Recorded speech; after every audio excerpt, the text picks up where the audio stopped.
everybody, and welcome to another episode of the Atlantic CIL podcast. I'm your host, Donald Campbell. We're here with Nicole Heckelman, who has experience working with people with disabilities, and we were gonna. She was connected to me by our podcast producer, who I always like to shout out, Jacob Seeger. I also like to shout him out because I think he gets a little embarrassed. So I like to, keep him on his toes.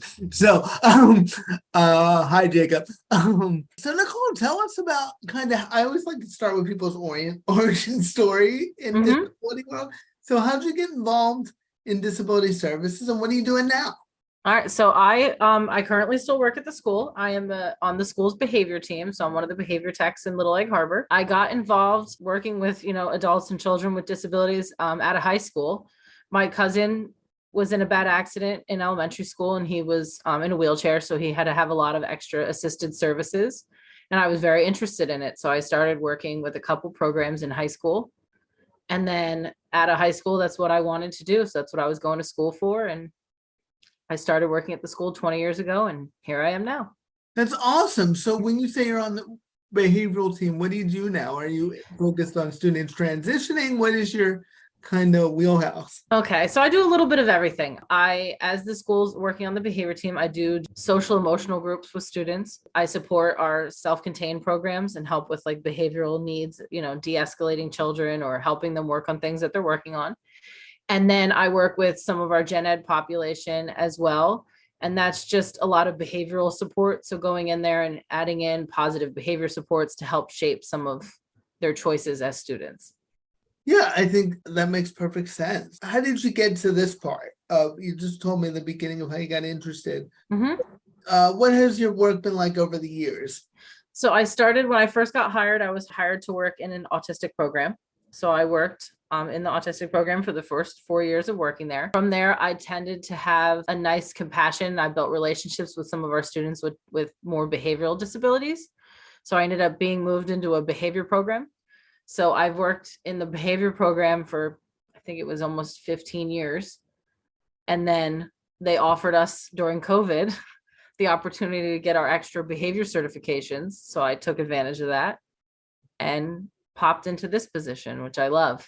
So that's awesome. And what would you define as a behavioral disability? Because I think when people hear that, don't know what that means. A lot of the times I would say it's some of my students. Typically, my students are academically on grade level.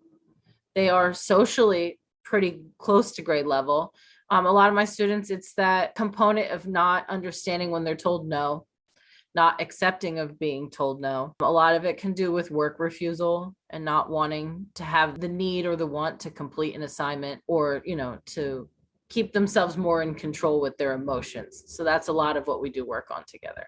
Yeah, and I know that when we have worked with people with behavioral disabilities, sometimes it's just kind of oppositional. Yep, very much so. Being oppositional. And learning how to work around that and understanding that it is a disability and, to still give them the education and the services they need, I think is kind of the challenge of it. I think people with behavioral disabilities, I always say I have cerebral palsy, and that disability, people like that disability, like they can fit it in a box, like, oh, it's the person in a wheelchair.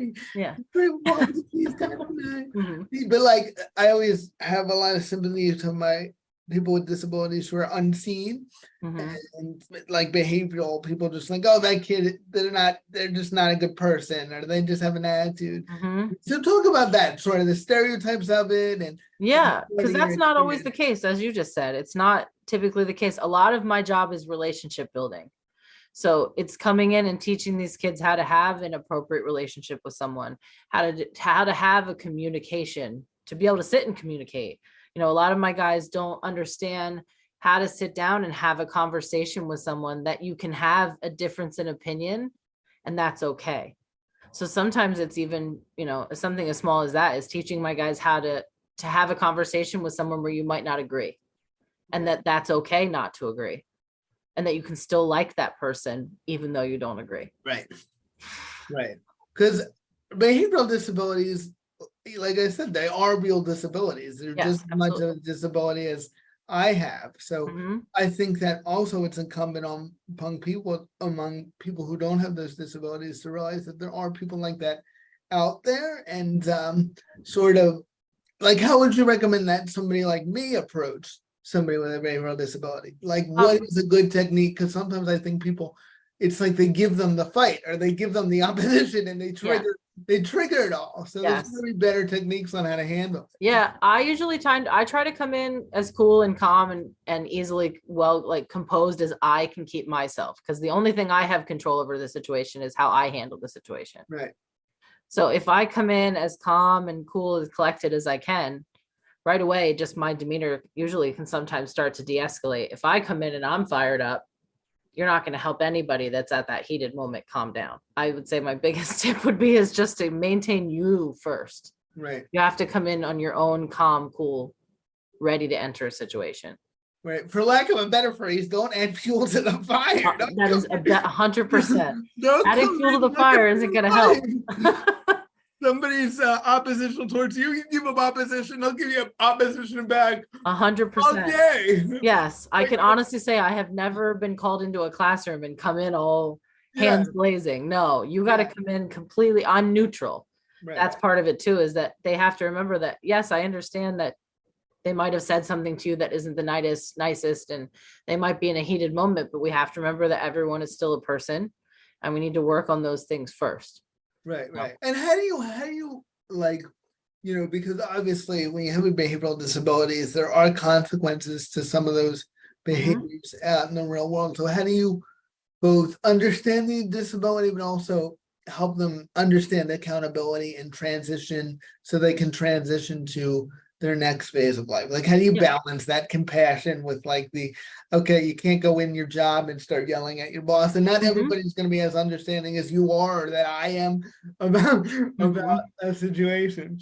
I usually try to be straightforward with a lot of my students. I think a lot of it starts as, I'll ask them, is it okay to be angry? And a lot of them say no. And I have to remind them that it's okay to be angry. Right. It's okay to have feelings. It's what we choose to do with them when we're done.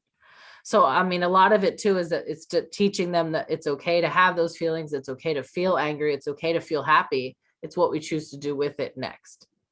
That's a great point. I think that, because that's true to people even without behavioral disabilities. 100%. The issue isn't your feeling.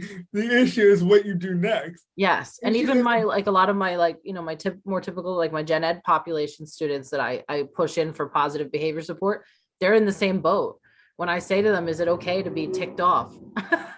They'll say like, no. And I'm like, well, of course it's okay. You're allowed to be mad. You're allowed to be angry, but you're not allowed to hit someone or yell at someone because you're mad.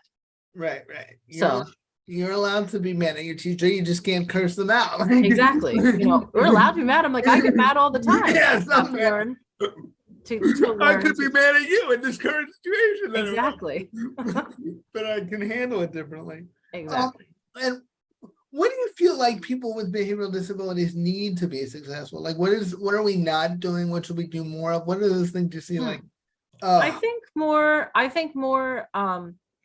social, emotional, that alleyway is a little bit something we lack sometimes. I would like to see more of that. I think it teaches our kids not only compassion in each other, but, and just by like doing stuff like that. One of the programs we're looking to like bring into our school next year is that we're going to do like a peer mentoring. Oh, I think that's awesome. Yes. Where we want some of my, especially some of my guys that are, out in our regular ed classes, but have that more of that behavioral background. I would really like to see them have to be paired with somewhere where they have to have a different understanding of someone else too. So that's one of the programs we're looking to add in next year, is do more of like a peer mentoring. I think that's great, because I think that sometimes with people with behavioral disabilities, we can isolate them too much and would take them out of the general population, because this might trigger them and that might trigger them, and sometimes I see people fall into that pattern. It'd just be easier if they were all over here, and it's that just increases their isolation, and also doesn't let them build the skills. Like you said, no, you're not going to get rid of everybody that annoys you. So you got to learn how to make this. You kind of have to move on. You can't You can't go into Wawa and they're out of milk and start throwing the case around. Right. Sorry, that's just life sometimes. Or you can't work at Wawa and say, look, I want to work here, but I want to come in when nobody else is around. Exactly. Yeah. Those are not, yeah, that's not, they're not, unfortunately, that's not a thing. Yes. Not a thing. Mm-hmm.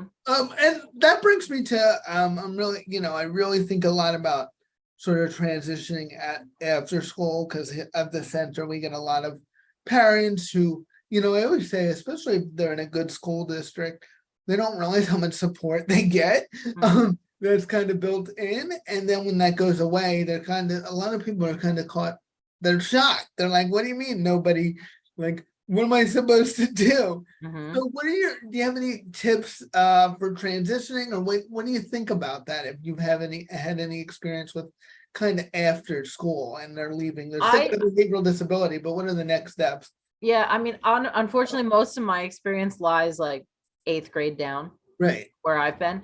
I do know, like, as my students, even transitioning just from that 6th grade up to that middle school. Yeah, because that's a thing too. That's a big transition. I try to remind my kids a lot. Last year I had a few that I worked with very closely since they were in kindergarten. So we've worked together for quite some time. And it was just those reminders. And I kept reminding them, like, next year, you're not going to have as many supports as you have this year. So it's teaching them to do more independent. It's more that independence on those significant, I don't want to use the word, I would say more independence on those significant characteristics that you really need. Right. So those things that you really need to have an understanding on. So it's just pushing that. Like I said, a lot of mine is that, recognizing and understanding their own emotions. Right. Being able to say, I need a break. Right. Being able to say, so that's my biggest thing that I push with a lot of my guys, is giving them the voice that they need to be able to say, I just need a second. Right. And when take a walk. And what I hear you saying too is, and it could, a transition just doesn't need to be graduating, but like you said, it could be from 6th to 8th grade or 8th grade to high school. I mean, those are big steps for people. And like you said, preparing them as you're going through the process, and 100%. Setting that expectation, like this transition is coming, like 6th grade is not the same as 8th grade. Like it's just not. So like, what are you gonna do when you have a little less support, maybe, and building those skills? 100%. And that's something that worked with me, even though like I said, I have cerebral palsy. As I went up in grades, they gave me more and more independence, which I think is really the key, because independence is huge. And it builds confidence. Like, yes, you need to feel good about yourself. Right. If you're constantly told you can't do it, or don't worry, I got it, never allowed to struggle, like, you never build those like skills. And Absolutely. then you get a self-esteem where it's like, well, I don't know, I'll never go to college because nobody ever told me I might have to go. Like, I might have to go. And yeah, so that's great. I'm glad somebody like you is out there. Thank you. While we're on the subject, I'm a big Jacob fan. So how do you know Jacob? I was a parrot in Jacob Seeger's class when he was a kid. Oh. So I've actually known him since he was a little kid. Yeah. That's good. We can do a whole new podcast. I know. Actually, it was the coolest thing for me. You know what I mean? To get to know a student and then to see them grow up. It's pretty awesome. Yeah. And I would just like to say, and Jacob's doing awesome. Jacob's a fantastic young man. He just, he's just such a fun. We have so much fun. I agree. Center, and he just brings so much. Always keeps me entertained. 100%. In the best way. Yep, he's a good kid. He is. So, what would you want? Like I said, as we're wrapping up, and we try to keep these podcasts short and sweet. What would you want somebody to take away? Because as you know, there's just a lot of misunderstandings about behavioral disabilities, like especially. And I always feel like that, like I said, they get especially the short end and the sick. So what would you want somebody, like if somebody said to me, like I could see an employer saying to me, oh, I would never hire somebody with that kind of disability. It might not, they're not going to say that, No, of course. They say that under their breath, but like, people with behavioral disabilities work every day. So what would you tell people who are making those stereotypes and those assumptions? I guess what I would like to say to people is just to give someone a chance to try and have that relationship with them. Because again, I find that's my biggest thing. My strongest, I think, with my students is that I build relationships with them. So once you have that relationship, I feel like a lot of the times they don't want to see me disappointed in them. That's a great point. So, and I'm able to then take that, okay, you don't want to see me disappointed. And then my job is to teach you that you don't want to be disappointing yourself. That's a great point. That just triggered, I think like the key, like before you start anything, it's about, you got to build that relationship, Yes. establish that trust. Yeah. And like listen and like understand instead of coming from like a top down all the time. Absolutely. Once you have the relationship, it's easier to do those things, like hold them accountable and all that Yes. stuff. Yes. And I find too, like I feel like, you know, a lot of my students, I build a good relationship with them. And I also have like realistic expectations. Right. I understand where we're at and who we are. And I want to build from where we're at. But I'm also one too that, like you had mentioned earlier in our conversation about, like, you know, there has to be like consequences and there has to be follow through. I always have realistic consequences also. Right. Right. You know, they know my expectations. So just me being disappointed most of the time is enough. Disappointment kills. Yeah, they don't want to see me disappointed. Somebody you care about, somebody you have a relationship Yes. with, don't care disability or not. No, I mean, I've seen kids just stop having full temper tantrums, and I walk in and they're like, "Oh no, she's gonna be so upset." You know, I'm gonna have to explain this. I'm gonna have to explain. We're gonna have to talk about it. She just said to my teacher that I was gonna be fine in this class, and now yeah. I'm gonna have a tantrum. It's like this whole thing. So I think also giving people a chance. I think 100%. You have to give everyone a chance and realize that everyone sometimes needs a fresh start. You know, and I say this all the time when I'm talking to people about like hiring people with disabilities. Like people with disabilities have the right to fail too, and to like why don't they get that chance too? Like people without disabilities and without behavioral disabilities, they get to do, you know, they get to have struggles and leave their jobs all the time and then not work out. Like nobody makes it a crisis, but when it's a person with a disability, it's like everybody goes, oh what happened? It's like, I don't know. Like if they don't work out, then you fire them just like you would fire any employee. Like 100%. You know, but we don't know. Maybe they'll be your best employee ever. Like that happens too. Yeah, you never know. Maybe they'll be more understanding because they're used to being not understood. Like they bring a lot to the table. So it's always just, I think you're right. Just how about just give them a chance, see what happens. You're not, you know, it's not a lifetime commitment. So no, you're right. And I like what you said. I 100% agree that everybody makes mistakes. Right. Everybody on the whole planet makes mistakes. And I call those mistakes to my guys hiccups. That's just a hiccup. Yes. It's a hiccup. And now we go back up again. Learning from it and moving on. Like, you know, and that's the thing too. And maybe we'll talk about this too. Like also teaching that, you know, because a lot of the people I work with too with behavioral disabilities, like they'll hold on to the mistake. And it's like learning how to like, all right, that was yesterday. We learned, don't beat yourself up too much about it. Yep. Like move on. So I agree. So just that resilience too. Well, this was a great conversation. Thank you. I appreciate it, Donald. I really am glad. And again, I just want to do a whole podcast about all the embarrassing stories, you know, about Jacob. I think it'd be a great idea. And he would love it because he'd also have to edit it. So that'd be. I know. Oh my goodness. He'd be like, this is out. This is out. No, I always was a huge fan of him. I've always been a big fan. Well, like I said, I was lucky enough, and this is turning into like a Jacob commercial, but that's okay. It's okay. I was lucky enough to be referred him, and because I was looking to start a podcast, I'm like, let's start a podcast. It's just like somebody told me, Fran, who's a great person, also needs to be on this podcast. So there's this great kid, Jacob, you'll like him. And I just met him once, and again, giving people a chance. I just hired him right away, and it was a great decision. So again, people with disabilities bring a lot to the workforce. And I agree. Behavioral not, and you know, sometimes even the words behavioral is like, I know. I think they're just running around yelling at everybody all day, which is not even the case. Sometimes it's like kids that are, you know, small blips. Yep. It's not true. So just, you know, I think just changing our framing of it, and also realizing that these people are here and we want them to be contributing members of our community. So I think that's the part of my job that I love the most is I give people a different perspective on the students. Right. Because they see me build these relationships and these kids that no one has been able to build a relationship with. And now they're in my office helping me water my plants. Right, Or right. they're in my office, or they come running up to give me hugs, and everyone's kind of like, what? So I think sometimes just that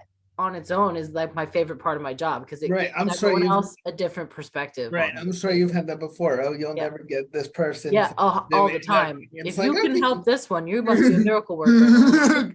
Like, it's not a miracle worker. I just take the time to learn them. Which is also just a mentality that is so wrong too, because I agree. kids pick up on that. They They sure like do. you may think, oh, I'm just saying this to Nicole. they Like, know. I hear you saying that. They hear Yes. you saying that.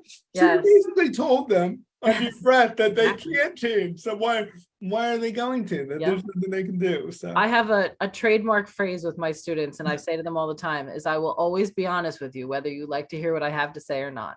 well, and I think But it's the truth. I think we'll close on that too, because I wanted to talk about that. That was something that was in my head. Yeah. I think sometimes, I know, especially with me, it's still amazing how when people see disability, they turn into like they can't talk to you, like they No. just I don't know what to say. And you just said the best thing to be with somebody with a behavioral disability is just be straightforward. Like, yeah, that was uncalled for what you did. Like, 100%. don't walk around it and be like, No, I'm not going to tippy toe around and pretend that you throwing something was appropriate. you slam my door and I don't know, Yeah. you're upset. Like, no, you Yeah. can't slam my door. So I think Yeah. treating people with disabilities like you would treat anybody else is just 100%. important. And doing the condescending kind of patting on the head just doesn't it just annoys people even more, and it's never gonna work. I treat people the way I would like to be treated. Yes, and So. I still get the question, how should I treat people with disabilities? Like everybody else. Just like everybody else. That's it. Yep. Like everybody else. It's not Mhm. that hard, but you Yeah. know, on the 30th third anniversary of the ADA, you and I are still out there fighting that. We got this. Fighting that fight, helping Yep. people learn those things. So thank you, Nicole. No, thank you, Donald. I really appreciate this. Thank you. This meant a lot. I was glad I was asked. And I will tell Jacob you were awesome. Well, he'll know because he'll record this. But thank you. Perfect. Bye. Thank you. Bye-bye. Bye, everyone.